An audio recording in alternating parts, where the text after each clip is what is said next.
인치 장소와 구금 장소를 체포영장에 별도로 기재를 하게 돼 있습니다. 그래서 인치 장소 같은 경우에는 일단은 체포가 이루어지면 그 다음에 즉시 인치되는 곳이 있거든요. 그렇기 때문에 인치 장소는 바로 이제 체포 이후에 가는 곳이라고 볼 수가 있고 공수처 조사하는 내부, 공수처를 얘기하는 거예요. 예, 맞습니다. 그렇게 볼 수가 있는 것이고 구금 같은 경우는 일단 48시간 이내 체포영장 이후에 구속영장 발부 여부를 검토할 때까지는 구금을 해야 되는 필요성이 있을 수가 있지 않습니까? 그 경우에 구금을 하게 되는 그 장소를 이야기하는 것이고 지금 현재 구금 장소는 서울구치소라는 이야기가 나오고 있기 때문에 이 부분이 별개라고 이야기가 나오는 것이고 지금 현재 구금 장소인 서울구치소의 경우의 문제로 인해서 실제로 구금을 할 수 있을 것이냐가 쟁점이 되는 부분인데 이런 것들이 쟁점이 되다 보니까는 공수처에서 인치 장소와 구금 장소는 별개이기 때문에 이 부분에 대해서 어떻게 판단할지를 고민하고 있다 이렇게 이야기한 것이 아닌가. 공수처 나가 있는 취재기자 연결해서 알아보겠습니다. 자, 강세현 기자, 어떻게 지금 공수처 지금 상황 좀 변동이 좀 있을까요? 네, 아직까지는 큰 변동은 없고 조사는 계속 진행되고 있습니다. 윤석열 대통령의 조사가 지금 3시간째 이뤄지고 있는데요. 공수처는 아까 말씀하신 것처럼 오전 11시부터 조사에 돌입했다고 밝혔습니다. 티타임은 가지지 않고 곧바로 조사에 들어간 것으로 확인됐습니다.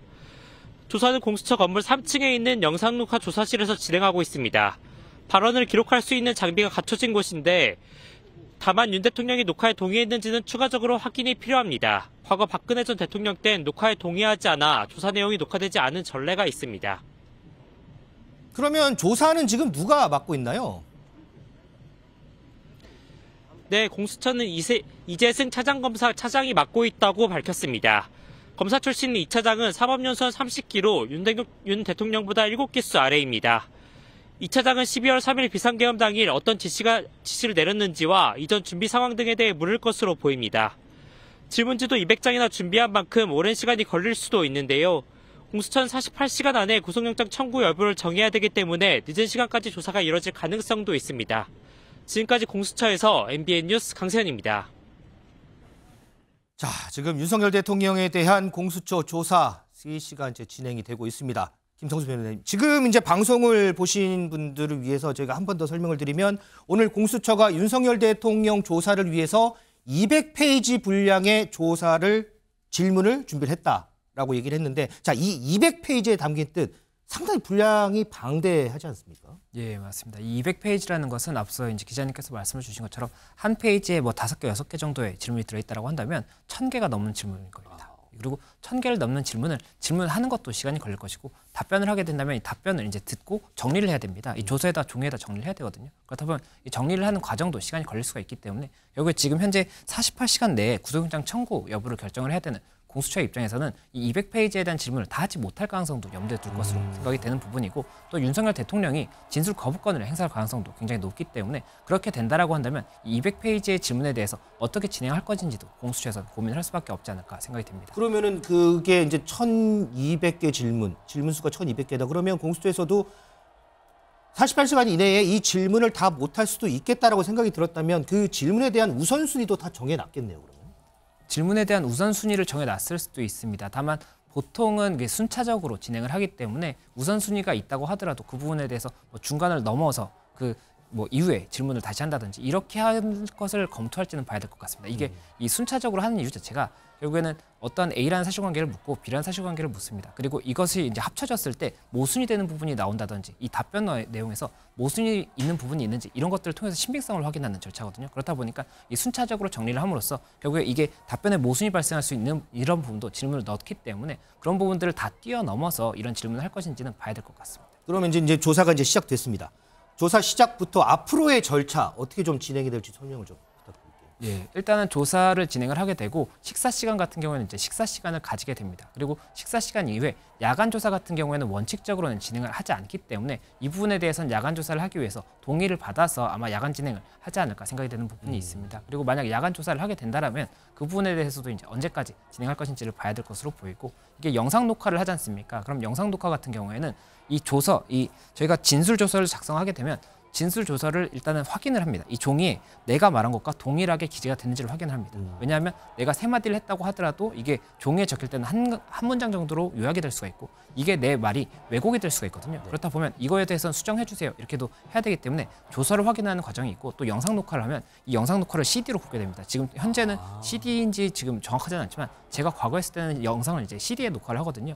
CD에 녹화하는 과정도 또 시간이 꽤 걸리기 때문에 이런 부분까지 또 소요가 될 수가 있고 그렇다라고 한다면 공수처는 48시간이라는 시간이 있는데 이 과정들을 다 할 수 있을 것이냐가 쟁점이 되는 것이고 그리고 앞서 말씀을 드렸던 것처럼 이 48시간 내에 구속영장 청구 여부를 결정을 해야 되지 않습니까? 그리고 청구를 할 것이라면 영장 청구에 대해서 법원에 제출을 해야 되는 것인데 그렇다면 이 영장 청구에 이제 들어가야 되는 증거라든지 서면 자체를 정리하는 시간도 상당히 소요가 될 것이기 때문에 이 부분에 대해서 뭐 조사하는 팀 따로 영장 청구에 대한 준비를 한 팀을 따로 이렇게 해서 투트랙으로 간다든지 아니면 결국에는 조사하는 팀에서 이 부분을 근거로 해서 해야 되기 때문에 투트랙이 어렵다라고 한다면 이에 대한 물리적인 시간도 감안을 할 수밖에 없어서 이런 것까지도 굉장히 많이 고심하고 있지 않을까 생각이 듭니다.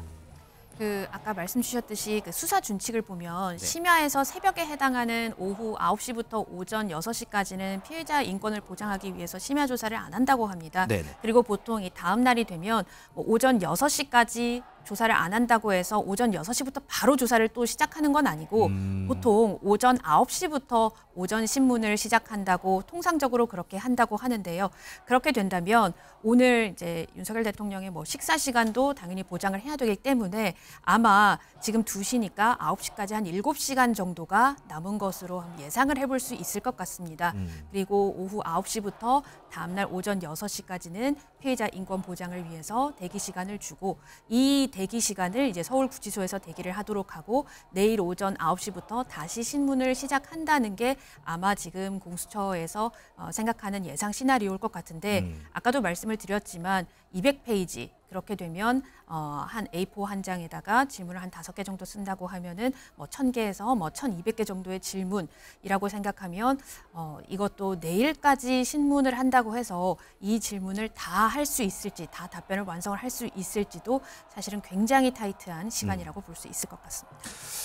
변호사님 조금 전에 이제 속보자마로 나왔는데 이게 좀 말이 상당히 어려워서 요 해석을 조금 부탁드려야 될 것 같아요. 공수처가 밝힌 내용인데 윤석열 대통령에 대한 인치와 구금 장소는 별개다 이렇게 지금 나오는데 저게 무슨 뜻인가요? 예, 인치 장소와 구금 장소를 체포영장에 별도로 기재를 하게 돼 있습니다. 그래서 인치 장소 같은 경우에는 일단은 체포가 이루어지면 그 다음에 즉시 인치되는 곳이 있거든요. 그렇기 때문에 인치 장소는 바로 이제 체포 이후에 가는 곳이라고 볼 수가 있고 공수처 조사하는 내부, 공수처를 얘기하는 거예요. 예, 맞습니다. 그렇게 볼 수가 있는 것이고 구금 같은 경우는 일단 48시간 이내 체포영장 이후에 구속영장 발부 여부를 검토할 때까지는 구금을 해야 되는 필요성이 있을 수가 있지 않습니까? 그 경우에 구금을 하게 되는 그 장소를 이야기하는 것이고 지금 현재 구금 장소는 서울구치소라는 이야기가 나오고 있기 때문에 이 부분이 별개라고 이야기가 나오는 것이고 지금 현재 구금 장소인 서울구치소의 경우의 문제로 인해서 실제로 구금을 할 수 있을 것이냐가 쟁점이 되는 부분인데 이런 것들이 쟁점이 되다 보니까는 공수처에서 인치 장소와 구금 장소는 별개이기 때문에 이 부분에 대해서 어떻게 판단할지를 고민하고 있다 이렇게 이야기한 것이 아닌가 생각이 됩니다. 그러면은 조금 전에 이제 저희가 얘기 나왔을 때